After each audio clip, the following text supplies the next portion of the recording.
So, hi everybody. I'm Mary McKenzie, and I'm a certified trainer of nonviolent communication, and also the co-founder of the NVC Academy, which is sponsoring this call today. And I'm really excited about being here with you today to be in this conversation about privilege and how it affects us in our lives. And we have 6 people who will be having the conversation, and they will introduce themselves in a few minutes. So I want to start by saying a reminder that everybody who registered for these fishbowls will receive access to the recording. And all the fishbowls are free. And so feel free, when you get the recording, feel free to let others listen to it if you'd like to. There are 3 main roles in a fishbowl. The first is the moderator. And your moderator today is Jeff Brown, and I'll be introducing him more fully later in the call. And then there's also what we call the fish. So the idea of this, a fishbowl is like, you know how you have fish in a fishbowl and then you can see them from the outside. So the fish are the people who are having the conversation. And like I said, there are 6 of them. And Jeff will give them a series of questions that they answer throughout the time. And then there are witnesses, which most of the people on the call will be witnesses. And those of you who are witnesses get to hear the conversation. You get to ponder what you're hearing from them. And at the end, there'll be 20 minutes where you can ask your questions. And your coordinator for today is Lori Bauer.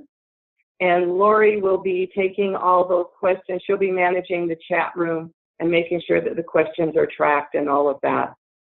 And I want to say that all the roles in this are really important. I mean, Jeff's role as far as moderating the conversation is really important. The fish having the conversation and all of us witnessing it.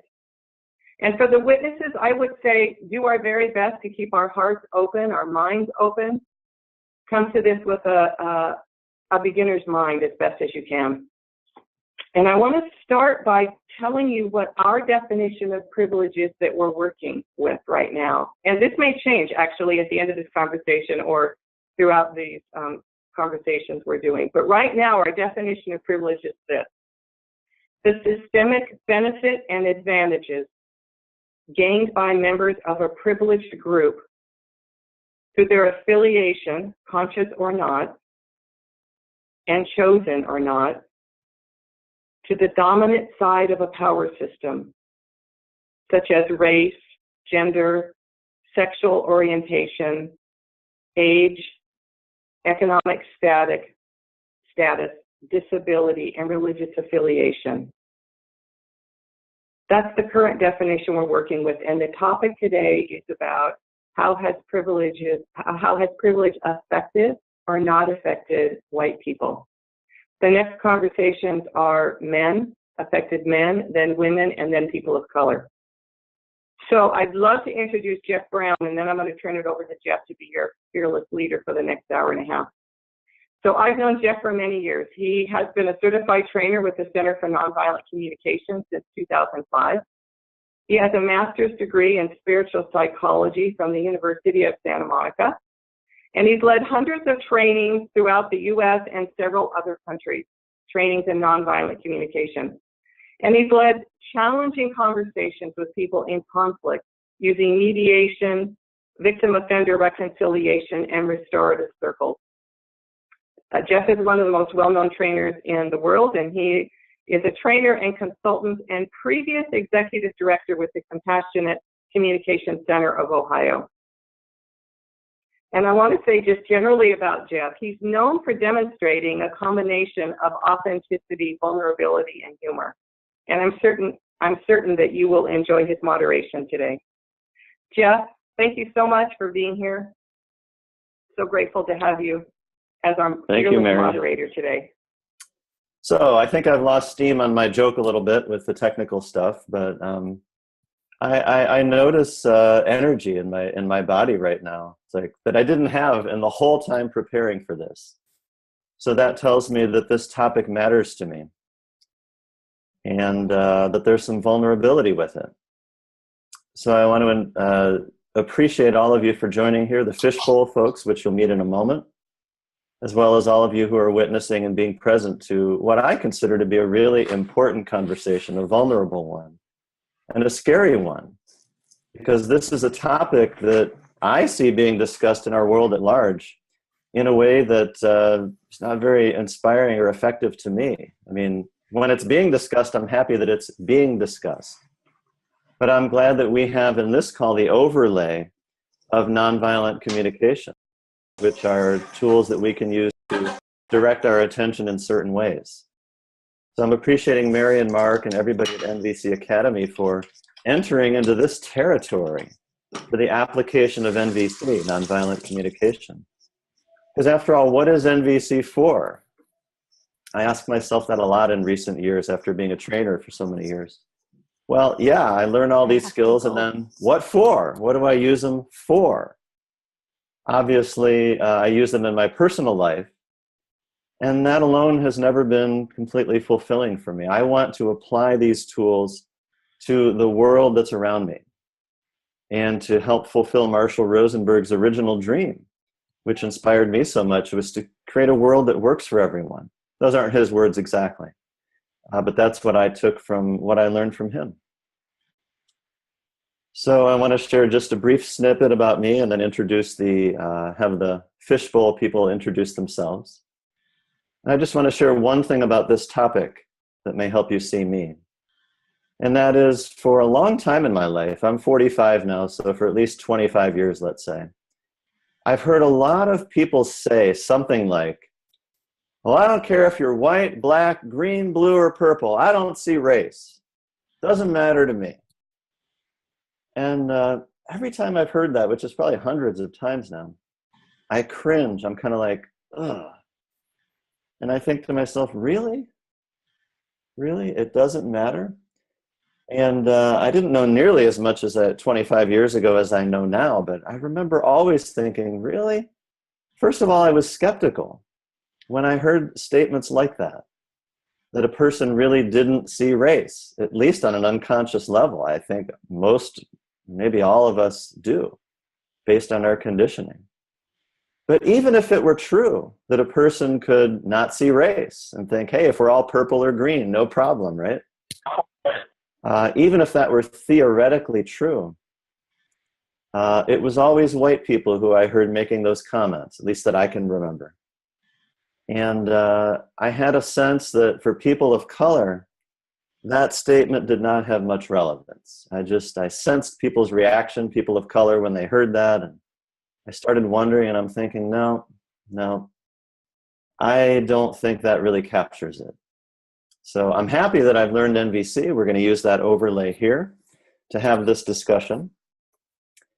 And the other thing is that privilege affects me in a harmful way. I, as a white man, am harmed by privilege.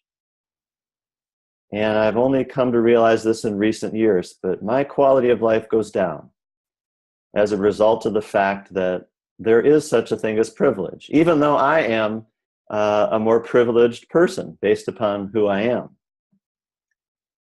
I'm harmed in practical ways because I find other people are advocating for their needs in ways that interfere with my life and my happiness, and also on a more spiritual basis, that I come to realize that I am unwittingly, unintentionally, unconsciously creating a world or perpetuating a world in which there is this tension and distrust, where people don't have access to resources in the same way. And I experience that tension in my system, and I don't like that. So I, as a white male from the United States of America, am very interested in privilege and transforming this reality of privilege into something new. So that's why I'm here. I'm also here because I love the NVC Academy. It's been sustained for 11 years now, I think, and I'm just so excited that we are having this conversation. So enough about me. The fishbowl format is involving 6 individuals who are going to be sharing their own experience around white privilege. And the fishbowl format is a metaphor because if you imagine going into somebody's home and There's a fishbowl on the table and there's 6 fish swimming around in the fishbowl. Everybody at the party is kind of standing around watching the fish swim. So that's what the rest of you will be doing. You'll be watching these 6 fish swim with some facilitation by myself at times. And then throughout the course of the call, we'll be tracking questions, and toward the end, we'll be responding to questions and comments that you might leave. So let's briefly meet the fishbowl participants, okay? So they're gonna each introduce themselves for about 30 seconds or so. And I'd like to start with Varen Nicholas, and after Varen, we'll go to Ralph. So Varen.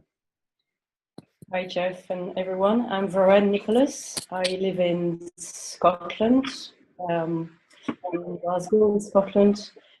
And I have a cold today, so sorry for the tissues.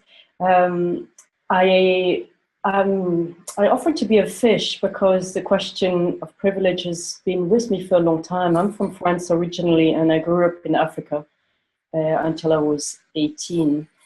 And this is a question as to how my privilege impacts others and how it impacts me has been with me for a long time, maybe all my life, consciously and unconsciously. And I thought I would enjoy sharing a few things I've learned with others and engaging with questions. That's why I'm here today. Thank you. Awesome, thank you, Varen. Let's go next to Ralph, and after Ralph will be Stephanie.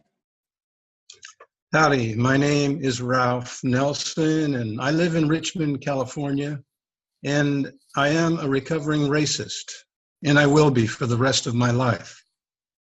One thing I found that helps me in that regard, and I believe is a very effective tool to undermine racial, institutionalized racism, is to have dialogue between white people, a white person and a person of color, where the white person is not defensive. The white person listens with empathy in their heart. That's the most effective way I've found to change my racist background and to undermine institutional racism. And I'm here to promote that. White person listening with all their heart.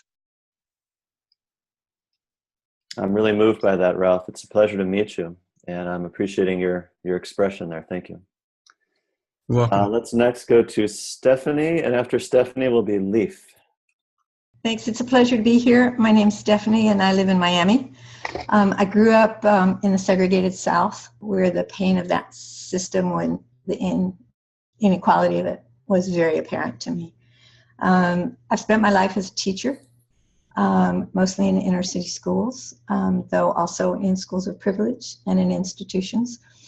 And my life work has been deeply concerned about addressing racism and sexism and the privilege of culture and class, to understand how we cross those boundaries and make those boundaries permeable. And I was touched by what Ralph said, and how we make ourselves people to each other rather than whatever those boxes are, including the boxes of race. Thank you. It's a privilege to be here today. Awesome. Thank you, Stephanie. Let's go next to Leaf, and after Leaf will be Marcella. Thank you. Hi, my name's Leaf, from Gainesville, Florida. I'm here, I'm here because Roxy Manning's deeply inspiring to me, and invited me honestly, and such appreciation and all for her. This is an NVC trainer, for those of you who don't know, out of the Bay Area. And after her invitation, I just looked a bit deeper and realized that, like, this conversation is perhaps the most important of any conversation that we have in the NVC community. And perhaps if not most important, just one that I want to have first.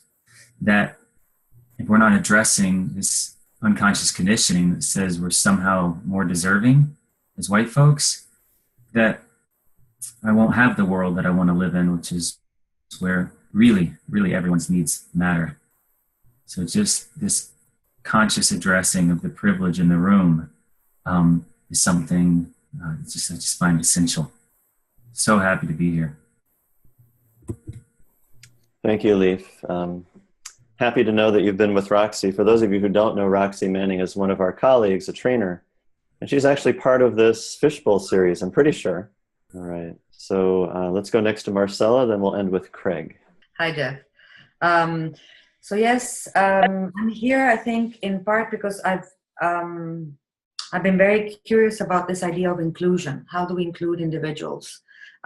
Which now I'm thinking also sort of accepts the fact that somebody will be excluded. And so this whole notion of inclusion, exclusion has always been very interesting to me, in part because I was born, my parents were Argentinian, and I was born in India and traveled extensively through and lived in different parts of the world.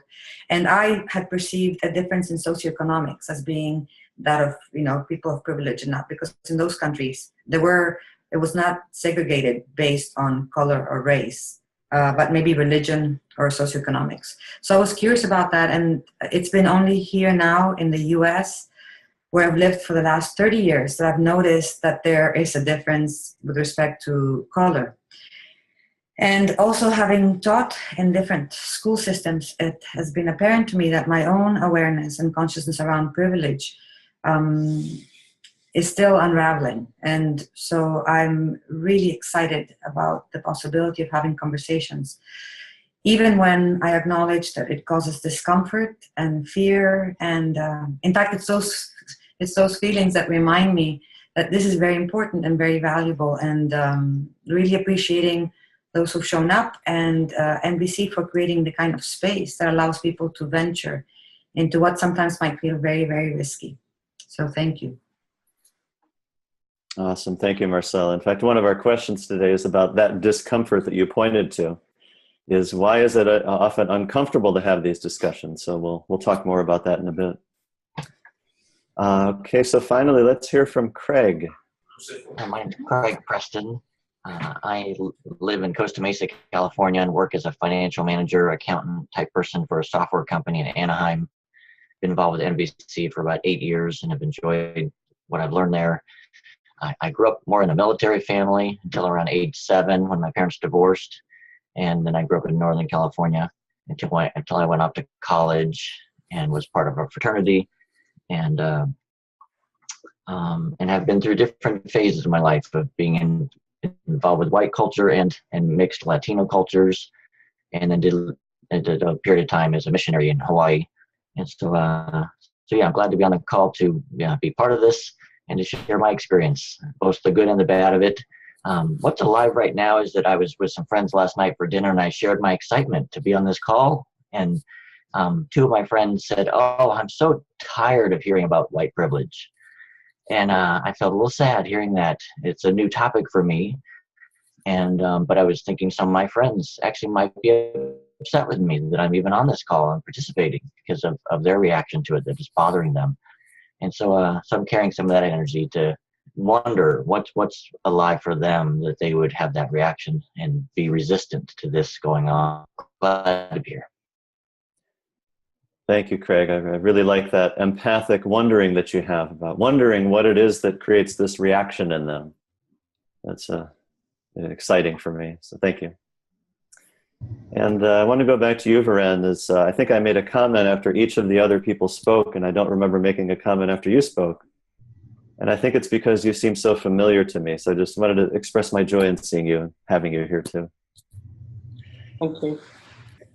All right, so let's jump in and begin our fishbowl discussion. Incidentally, just as a lead-in to asking questions of the others, I'm really happy that of the 4 topics that we're discussing related to privilege, that white privilege is the first one, about being white. The reason I'm excited about this is I like when people make themselves vulnerable.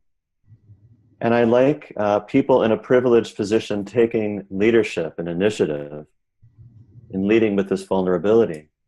Because so often I find that people of color feel pressured to become the vulnerable one.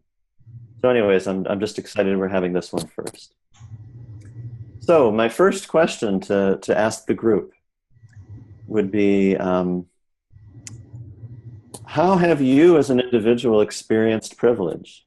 What has been your personal experience around it? And can you remember a specific moment when you realized that such a thing existed, when you realized that you had privilege? And just tell us briefly about that moment. I think I'm going to start by prompting, asking you all questions, and then at some point, if you're inspired, just jump in. So why don't we start with Leaf? Leaf, are you ready to respond to that question at all? Yes, yes, I sure am.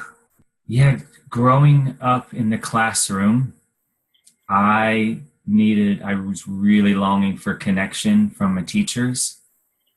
I was set outside of the classroom a lot, year after year after year. And I realized as a white male in the system that had I been perhaps black or of color, how all the trouble, as it was perceived as being trouble, as being needing a lot more effort and energy to attend to, that I might have been dismissed. I might have been not given as much care as I was given, or extended as much patience as I was extended because I was white. So that I got kind of just barely saved, if you will. Whereas I imagine someone of color would have been would not been given the same number of forgivenesses, if you will, or extended the same patience and effort. And just who knows where I would have ended up. So my race just directly playing into future opportunities, having struggled so much as a classroom student. Great. Thank you, Leaf. That was mostly clear. There was a couple of small blips, but I think we got most of that. So thank you. Okay. Let's Stephanie, are you ready to respond to that question at all? Yes, I can do that. Growing up as I did in the segregated South, with a family very much involved in working to end that system, I think as a young person, I was not aware of privilege for me as being anything but being one of the good guys.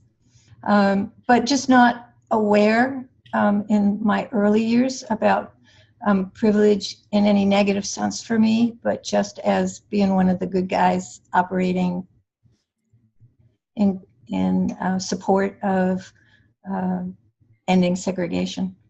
But then I was living and working in San Francisco.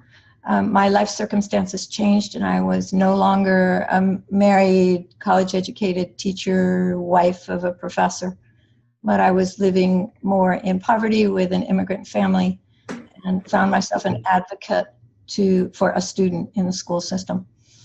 And I stepped into an inner city school for the purpose of assisting a parent with this child's issues at school. And I suddenly was no longer, in the way the system reacted to me, any of all of those attributes that I was accustomed to. So I encountered a level of disrespect, of dismissal, attitudes of hostility that I had never attached or experienced directed at me. And the impact of that was to shock me awake to how much of I took for granted, maybe even entitlement of things that came to me that I wasn't aware of as being a gift of the color of my skin, but I thought somehow they belonged to me. And that really transformed how I saw myself and how I understood some of the obstacles that people that I cared about needed to deal with. Thank you. Wow. Being shocked awake is something I can relate to too, Stephanie. Thank you. Why don't we move to Ralph next, and then Marcella. Ralph, are you ready to respond? How have you experienced privilege? Since I started to understand what it means to be a 6-foot-tall white male, I've been watching as I enter any store, any public place, and it's very clear to me that people are not offended or afraid of me by looking at me. I did not see that before. So it's very clear that I have access to anywhere I want to go. Specifically, I understood my privilege deeply when a friend of mine who is brown told me one part of that. My wife is white also. My brown friend who's in his middle 40s told me that he would love to be like Julie and I, because then he could live the life that he wants to lead. He can't do that as a brown person. Okay. I knew I had privilege. Thanks, Ralph. Just enjoying this deepening discussion. Let's go next to Marcella, and after Marcella, we'll go to Craig. There are several moments that I can think of, but Ralph's comment reminded me that just recently, one of my sons, we were having a discussion around race, and the question was asked, you know, what other race would you want to be? And there was an awareness, it was just good to have a conversation, because what happened was it was very clear for all the members, all the male perceived as white members of my family, had no doubt that being any other thing than what they were would not be to their advantage. And that, in a way, both saddened me and just made me realize, and that's, again, that particular privilege. When I was growing up, and the story I wanted to briefly talk about was that I had perceived privilege as being a question of luck.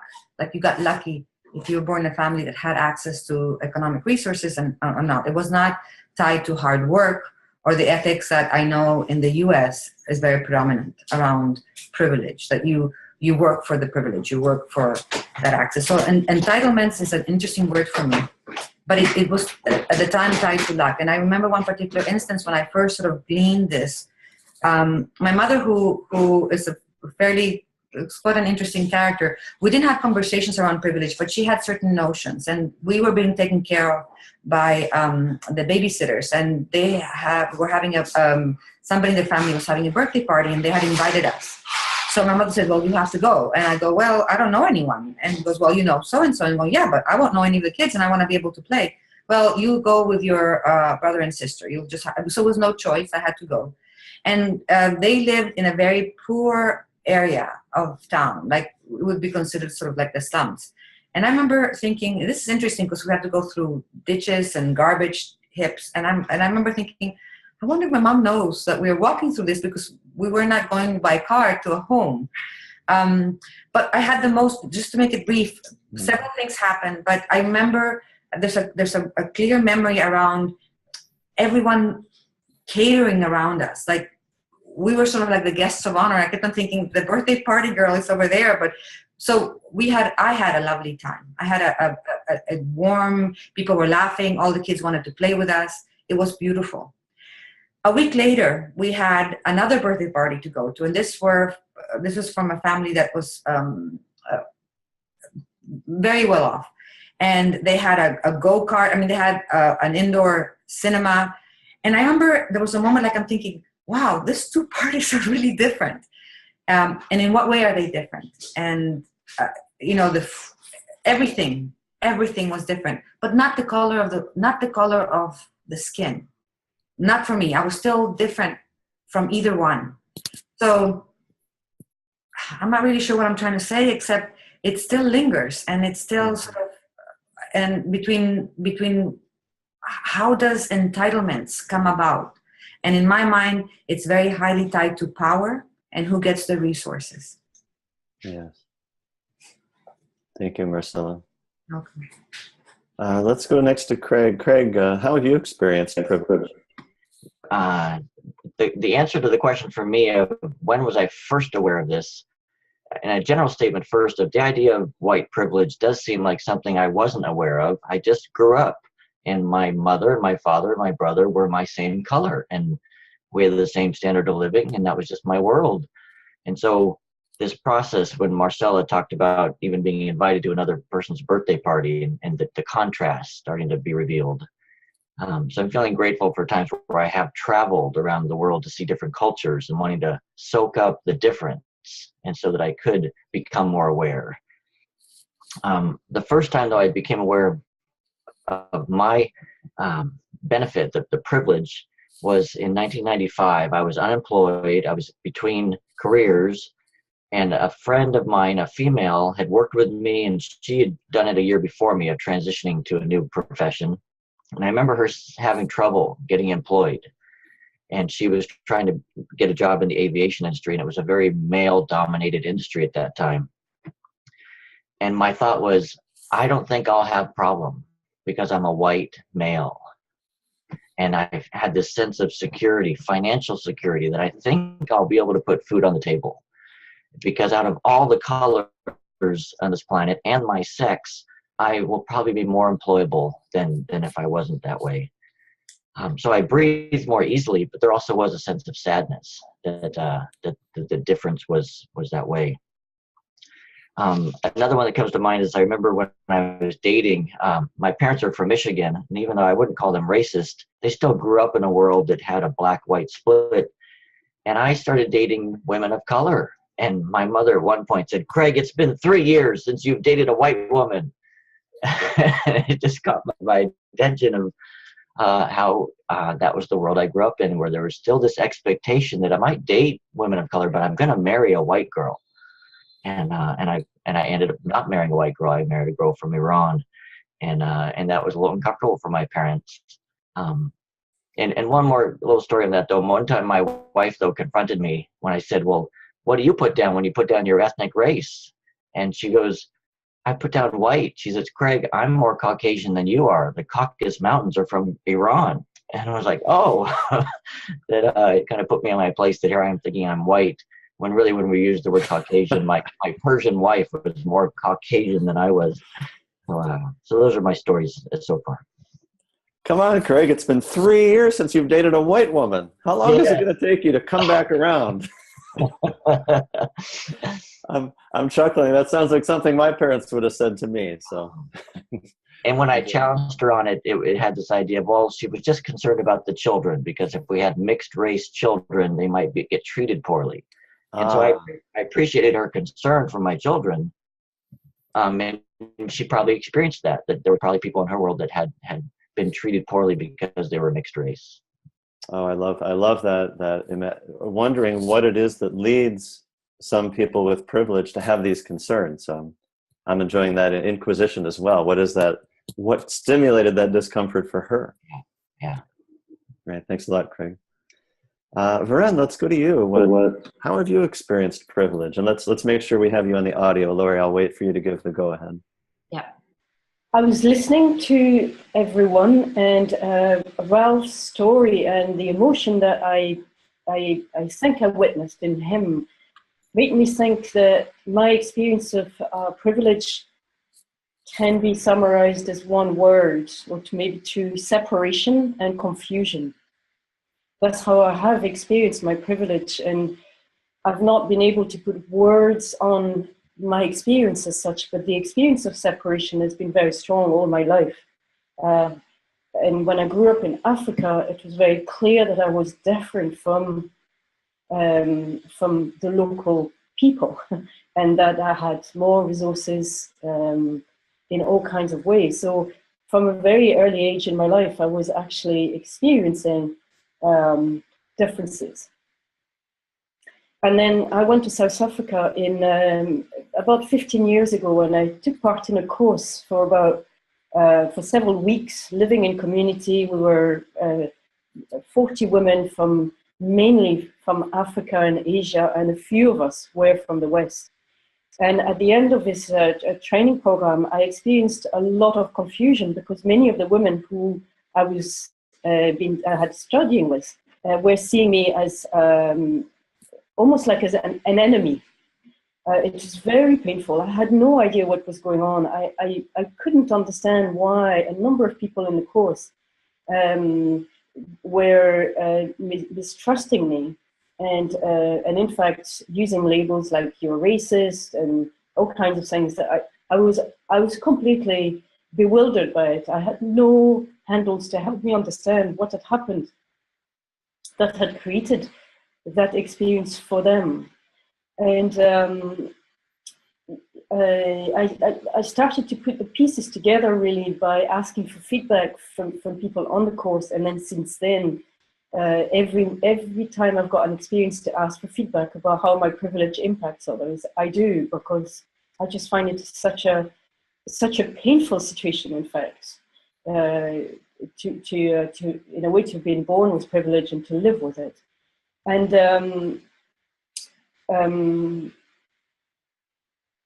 I think, I mean, essentially, it's the key point for me is that the privilege that I've been born with have given me a power, and some power that I've not been able to, for a long time, not being able to identify, and it was creating an impact which I wasn't aware of.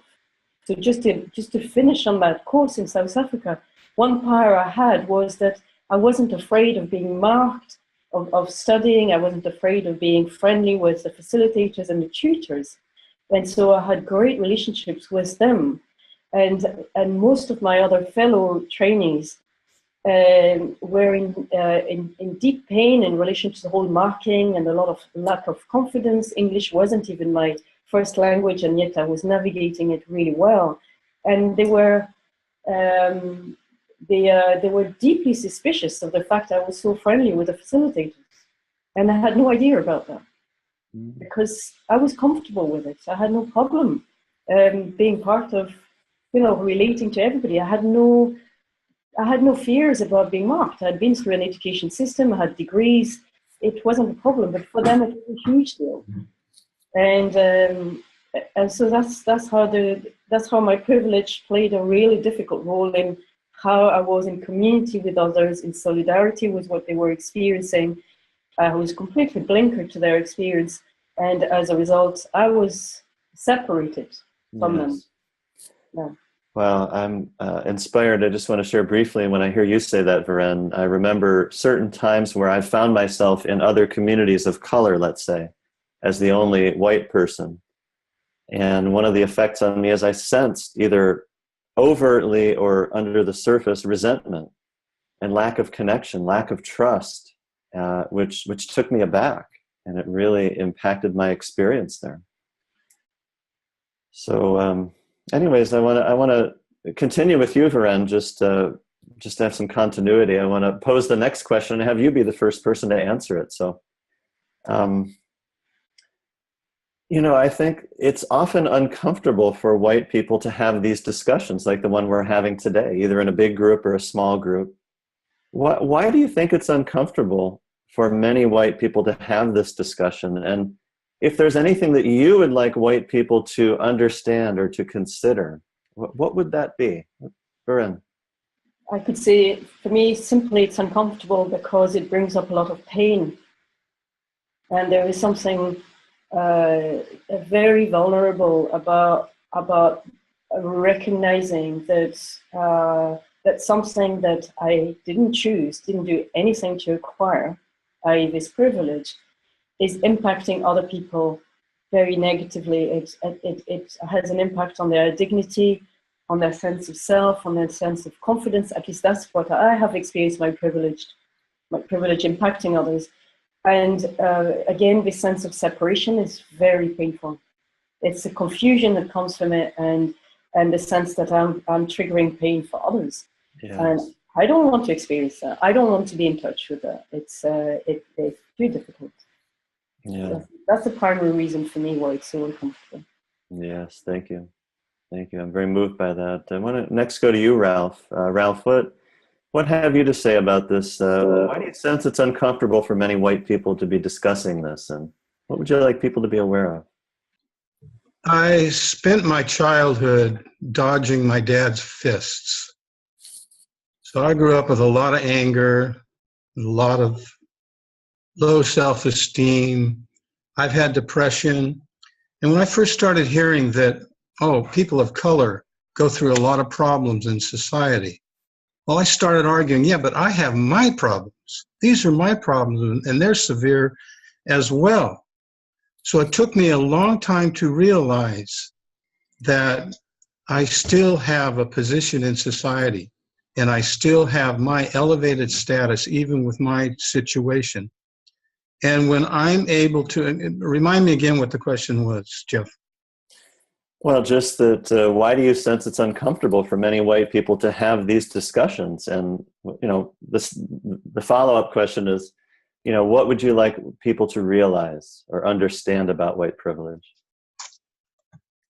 I started again realizing that people of color have this difficulty, and I'm thinking, if I give up if I start listening and being empathic to people of color, then I'm going to lose my status as having privilege. I've got my privilege, yeah, I realize that, but it's uncomfortable because of my background and my depression. So if I let people of color have a position that's near mine, near my top position, I'm going to lose my superiority, my privilege. Yeah, I don't want to have those conversations because I'm going to lose my white privilege.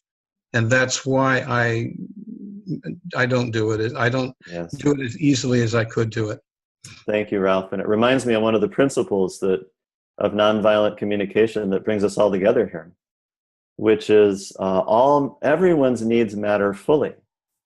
And just to add on to your point, Ralph, one of my fears is, oh my God, if I give up some of my power, I'm going to be weak and other people will be lording over me. But nonviolent communication offers this possibility that we don't necessarily need to exchange positions of oppression, but rather we can work to create a world in which everyone's needs matter and are met. And it's tremendously purging when I sit and cry with a person of color and they tell me what it's like to go through a day with brown skin or black skin. Yes. Thank you, Ralph. Mm-hmm. I want to go next to Marcella, and then after Marcella will be Craig. Marcella, what's your sense on this? Why is it uncomfortable for white people to have this discussion? And what would you like them to know? I think my biggest sort of wish, and it's something that I'm trying to practice, is self-awareness. Sort of like the first step in any discussion where we're seeking to sort of have authentic connection to each other, that there's just a sense of self-awareness. I think the issue of privilege comes together with the issue of entitlement.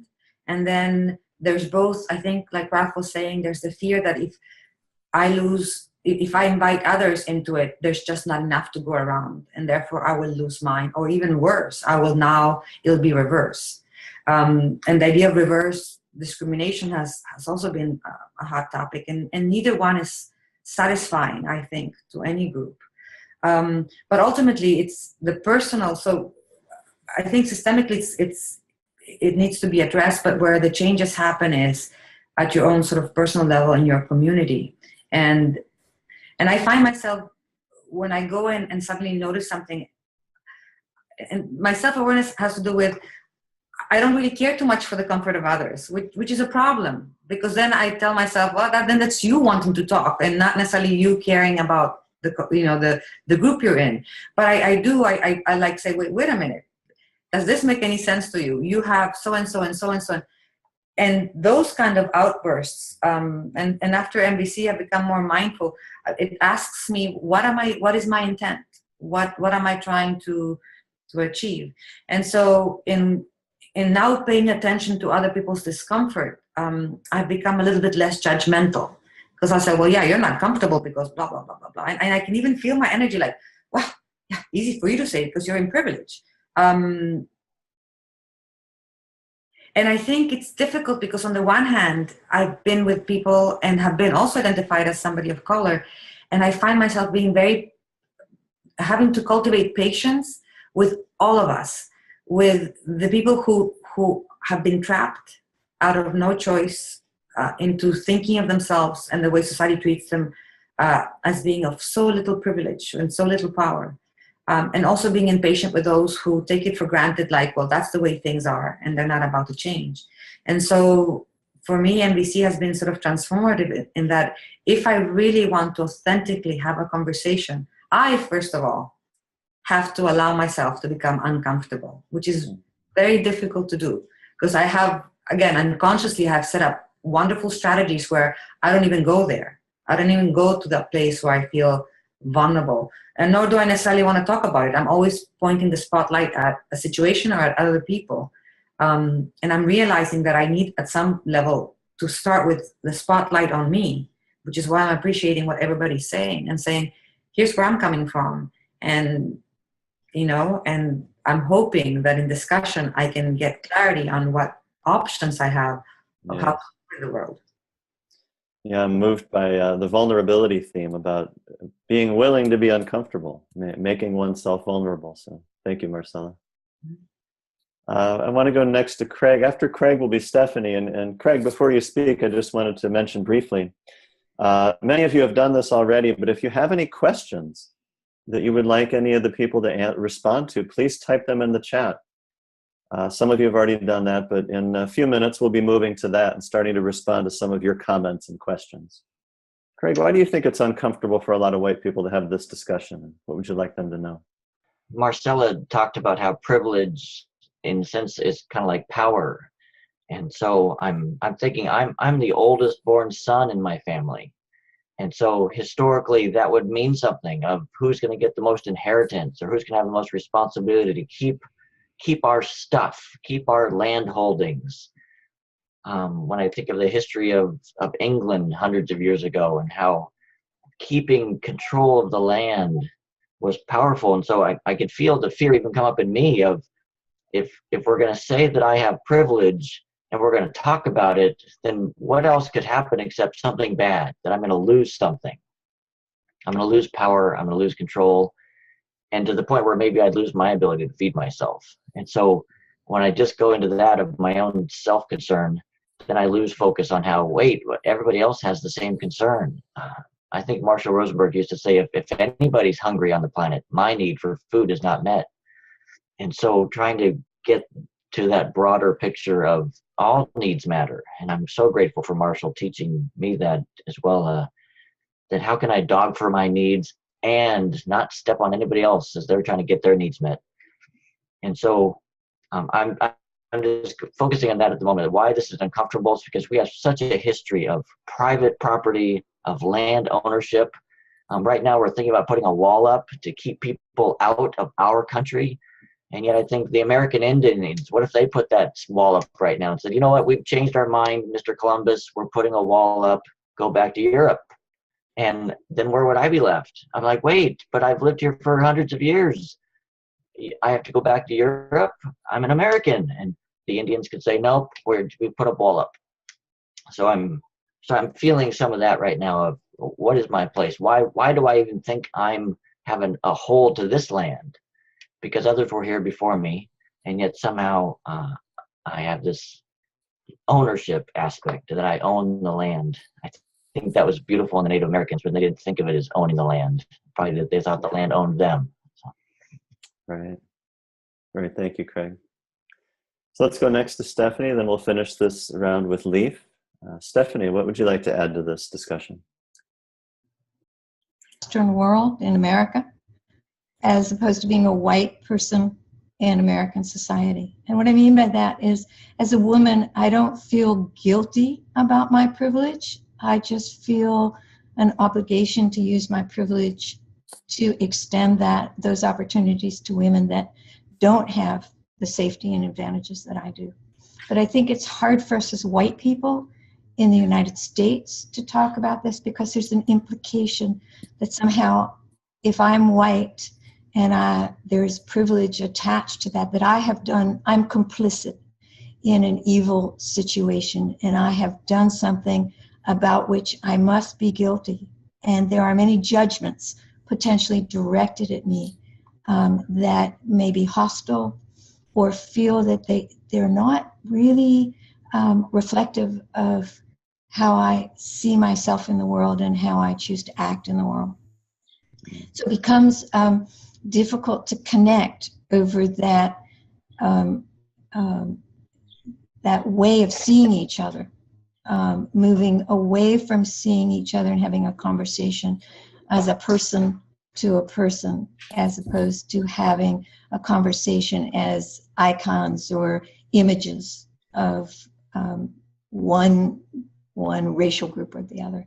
And so it becomes really, really, I think it raises guilt and defensiveness, and somehow anytime I have experienced that if I've attempted to explain how my situation, it sounds like I'm defending some aspect of myself or against accusations of racism. Yes, and it becomes polarized. Feel authentic, and it's very polarizing. Yes. I'm really glad to hear you mention the thing about guilt and shame. That was actually one of the potential questions I was working with here as the moderator or facilitator. And that is, a lot of these discussions, sometimes people end up feeling shame or guilt. It's the classic thing about judgment. When we hear judgment, we're likely to shut down and defend ourselves. So. Yeah. Can I contribute one more item? My husband and I were talking about this. We live in a predominantly Black neighborhood that at one time was predominantly a white neighborhood. I have many friends of color who would not choose to live in our neighborhood for a variety of reasons. And they can make that choice freely. For me, because we're white, if we were to choose to move, it would be labeled white flight. And we would somehow be complicit in a whole host of social realities and so it taints our capacity to connect with each other sometimes in a way that we would like to, and in a way that we would like to be seen. Yes. Thank you. Yes, thank you. Thank you so much. So I want to ask to hear from you now, Leif, and then after that we'll take some questions. And Leif, I want to invite you to respond to the same question, but I want to add another little wrinkle here that I just thought about, which is, when people are talking about privilege, sometimes they say, well, you're just trying to make me feel guilt or shame. Or, the way we talk about this just leaves us all more divided than connected.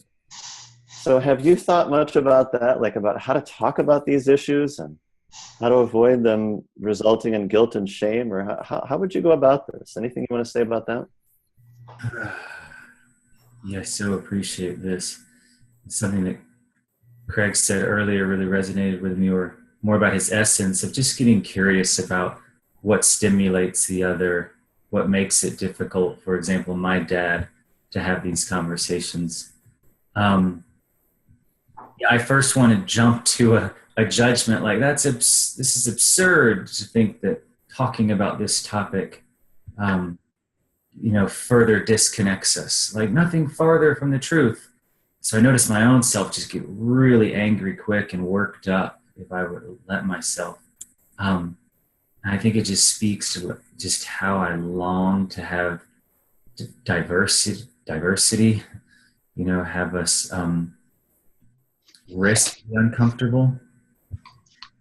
I just imagine a lot of what's already been said, but just imagine we're so afraid of giving up privilege that's comfortable, fearing that we might, as white folks, be moved to to a limited place in society, a limited place in our lives, and that just feels so scary. Don't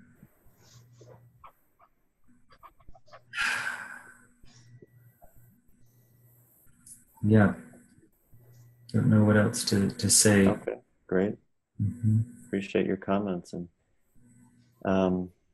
maybe now's a good time to get some questions going or reactions from the people observing the fishbowl, all the rest of you who are standing around the fishbowl, and engage the fishbowl participants. So, Lori, have you been tracking questions? Are you the one who's going to float us some questions? Right, and first one is from Iris. So, in your opinion, what is it that white people lose by or through their privilege? Mm-hmm.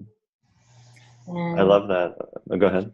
The second one is from Louisa, and it's what other terms might help us name what we most want to be responsible for other than privilege. And the third one is from Kara. And what are the participants doing in their lives today to combat racism and be aware of their racism? Great. Let's look at briefly at number 2. What other terms might help us describe what we most want to be responsible for? And I'll just do this in popcorn style to the fishbowl participants, but I'll start off by briefly saying that there's been a very passionate discussion on an email group for the certified trainers in nonviolent communication about what we want to call this thing. Privilege can be viewed by some as a judgment. And by others, it's very important that we use this term so as to ally ourselves with people who use and understand this term. So any of the 6 of you just speak openly, any energy on this topic, what other terms or how might we describe what we're after with this topic of white privilege? Okay, and say your name so that we know who's talking. It's Varenne here. Yeah. The term privilege I find problematic, not theoretically, but certainly when I imagine myself having conversations about privilege. And so what comes to me just now in this moment is related to assumptions. In my experience,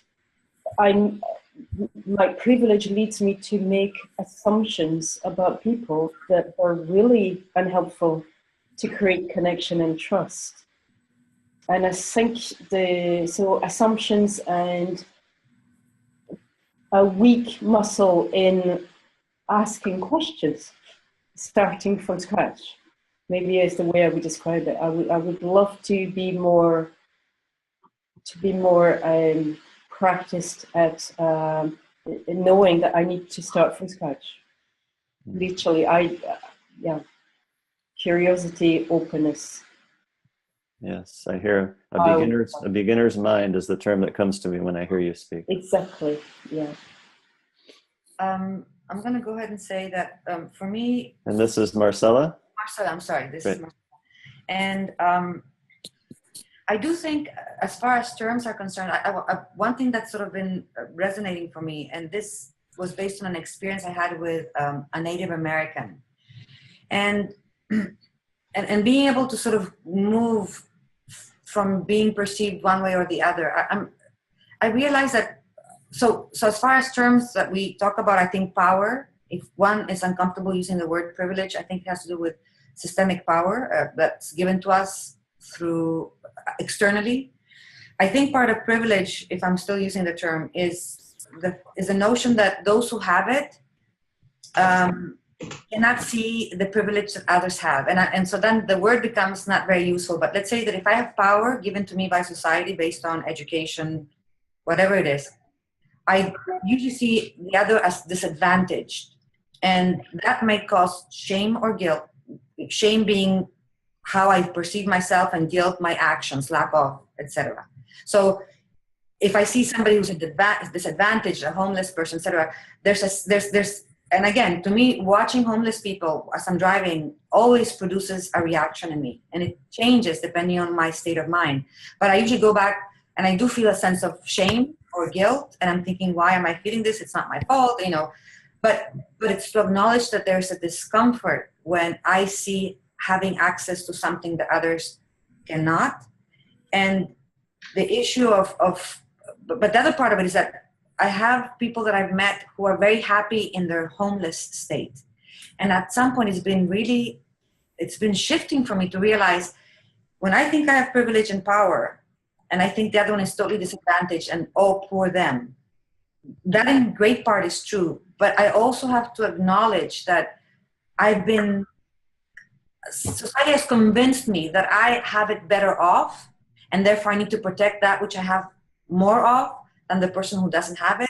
And sometimes what I have a lot of is actually something that I don't want, but I want to keep attached to it because it is a source of power. And I'm also telling myself that being curious about what is it that I'm really having more of, and what is my relationship to that, as yeah, just questioning it. I think some people who have much less might have something else that we need to acknowledge, so that it's not always, oh, I have power, you don't have any. That's not true. It's not true. It's that we're all we all come to believe that it is true. And so even those who are seen as less privileged end up feeling like they have no power. And that's not true. We just don't acknowledge that there might be any other power other than the one that we've been taught to perceive as power. Does that make sense? Yes. Yes. I think this requires a lot of unlearning and relearning, things that we have or haven't been aware of. So thank you for that. I want to offer maybe one other participant to respond to this, and I have another question to pose. Anyone else have energy on this topic about? Ralph, and I'd like to respond. All right. Terminology to me is a lot like ingredients in a recipe. It's a suggestion, an idea of something to consider, and it's not where I'm going.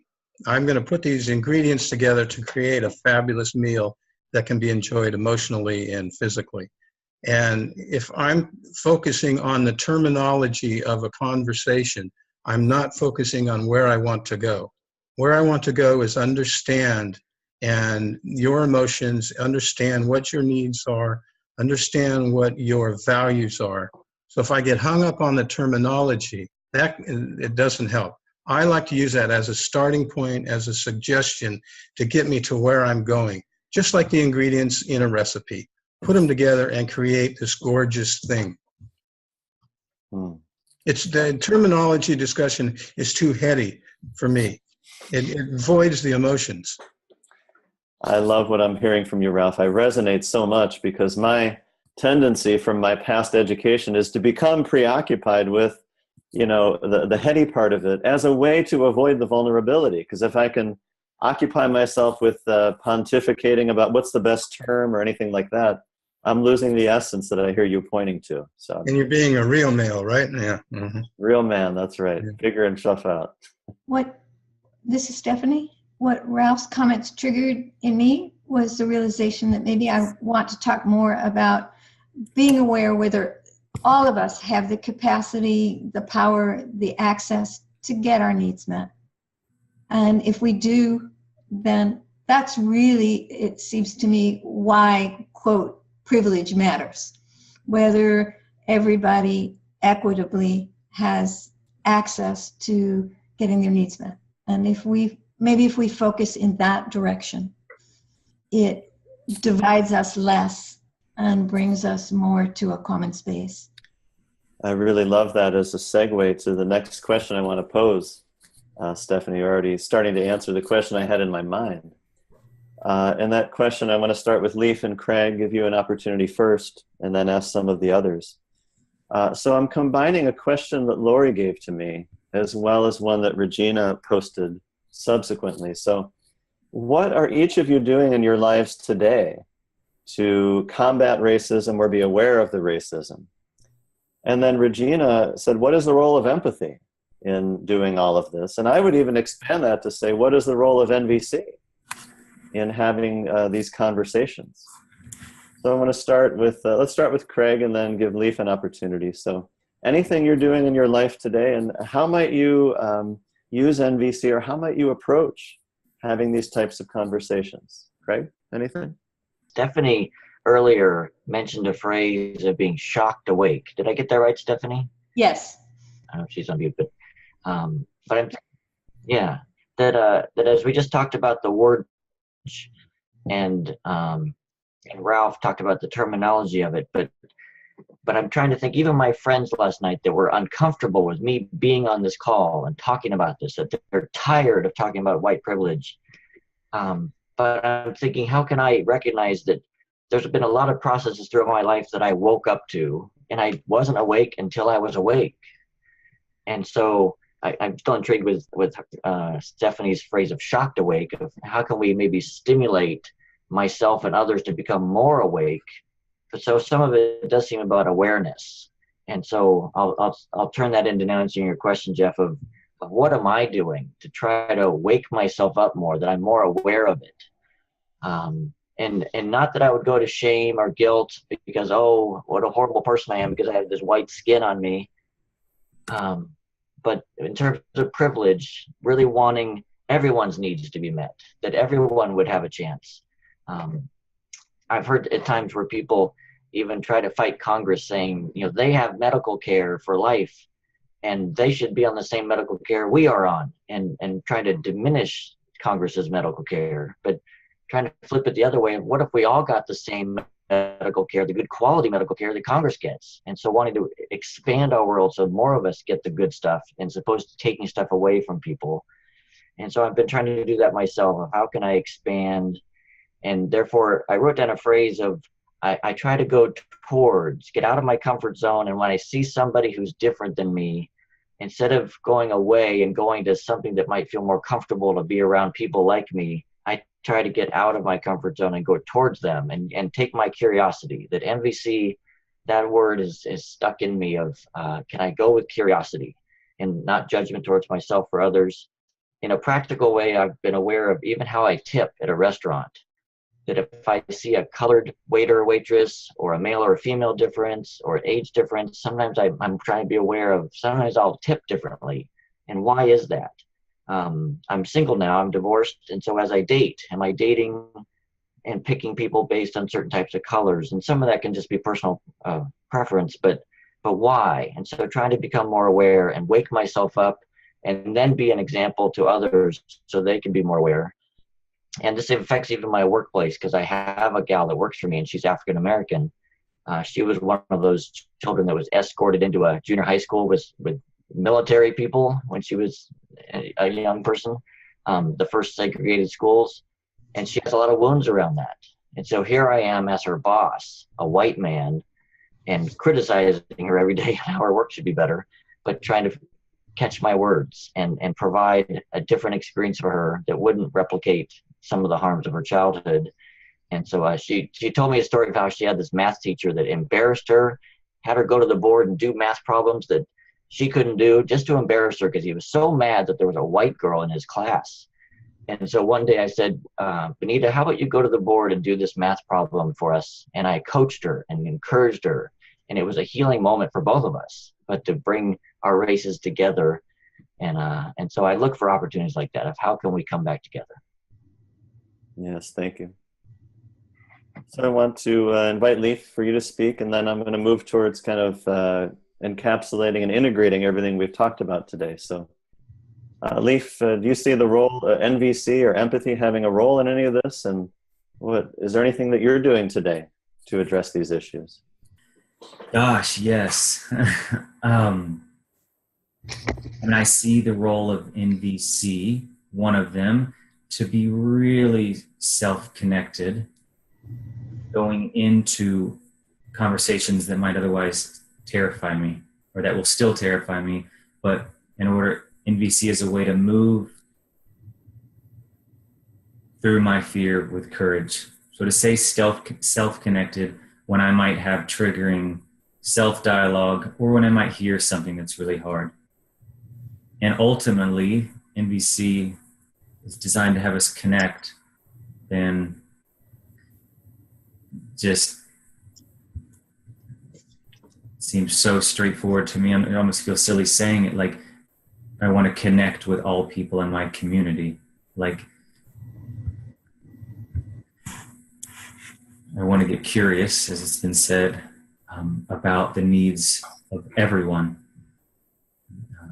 I just want to break down all of these barriers to access. So that's one thing I'll mention. Things that I'm doing. I'm offering NVC in a variety of different places in my community. I'm noticing how many years I went by offering NVC to predominantly white folks and just making adjustments there. I have a sliding scale for both my private work and for NVC workshops to offer access to reach as many people as possible across economic class. The most important thing to me is about the conversations that I'm having with my 7-year-old. I have a 7-year-old boy. And he said no more than 3 days ago acknowledged in his own 7-year-old words, very lovingly and innocently, there's only one black girl in his entire school, a Waldorf-inspired school here in Gainesville, Florida. And we had a conversation of compassion, imagining what it might be like for her. And that to me, between that and the work I do in middle schools, just raising awareness for privilege that's in the room, or asking the questions to young people, what's it like to be transgender? What's it like to be homosexual? What's it like to be life like you, not in a privileged place? And so I just facilitate dialogue with young people, including 7-year-old, just wildly beautiful but innocent creatures. Right. Excellent. Thank you, Leif. So Yeah. I want to just add a couple of little pieces myself in the process of encapsulating everything that's happened here. Because in about 3 minutes or so, I'm going to turn it back over to Mary and Lori. I really have achieved one goal I had for this, which is being touched and having an expansion happen within me about my awareness and what's possible. I just want to briefly share what I see as possible, partly based on what I've heard from the Fishbowl participants and my own experience with NVC. And that is, I think that we can use the principles of nonviolent communication, of nonviolence, to create conversations that are truly restorative. And by restorative, that requires vulnerability on my part. I'll start with myself. From someone in a position of privilege with access to more resources right now and historically, is take leadership from that position of privilege to be vulnerable and to initiate these conversations, to invite people into them. This is one small example that the NVC Academy has invited me into, and that we've then invited all of you into. But in everyday life, I want to choose to take initiative in making myself vulnerable to probably what will be a whole lot of anger and rage that will come forward. That's part of the process of restoration, as I understand it, is creating space for people to express and be heard about what this has been like for them. In this case, white privilege. What's the impact been on you? Well, I need to go into those conversations with some battery, with my battery charged, because a lot is going to come back. And nonviolent communication guides me for how I can be present to that conversation without reacting. Or if I start to react, it gives me tools for self-connection to remind myself why this is important to me. And then following that restoration would be mourning. Is, I think, one of the things that can bring us together rather than guilt and shame. If I want the end result to be connection and trust and mutuality, then one of the most powerful things I can do is mourn. Is mourn when I see the impact that's been done on people have experienced. And again, showing my vulnerability that way. And really then and only then to start looking for new ways to be, like strategies or solutions. Not really solutions, just more ways that I want to choose to be in the world and invite other people to be as well.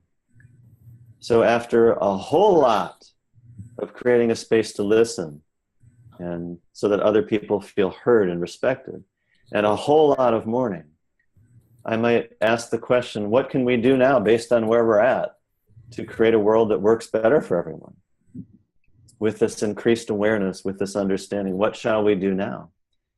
And for me, the beauty of NVC is that it keeps me focused on how can I create a world that works for everyone, where everyone's needs are honored, where everyone's needs matter. And that's what gives me hope, that I can somehow be part of transforming this reality of white privilege, or privilege in general, and creating the kind of world that I want to live in. So that's my piece. I want to really appreciate the 6 of you, Varen, Ralph, Stephanie, Leif, Marcella, and Craig. Thank you very much for being part of this. And let's all give the Fishbowl presenters some silent applause. Yay, thank you all very much. Okay. Thank you. Mhm. All right, so I want to turn it back to Mary, I think. You up? Yeah, thank you, Jeff. Oh, I can just say that I'm ending this call just so touched. Jeff, thank you for your facilitation and for moderating the call, and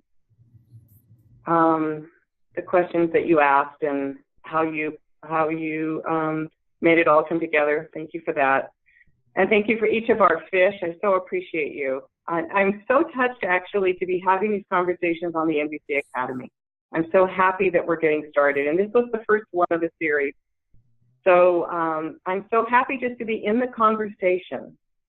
And I also want to thank all the witnesses, all of, let's see, 129 people on the call who are here witnessing it and thinking about it, and I imagine pondering what's being said. I've enjoyed the chat room. I've actually spent most of my time watching the chat and answering people's chat room questions and such. So this to me is the beginning. It's just the beginning of a conversation that I think is so important, and I'm so happy to be here with all of you today to start the dialogue. So I want to remind us that the next conversation is how privilege or lack of privilege affects men. It will be moderated by Ellen Side, who is another wonderful trainer in the NVC community. And if any of you have ever worked with Alan, I'm certain that you're excited about him as a moderator.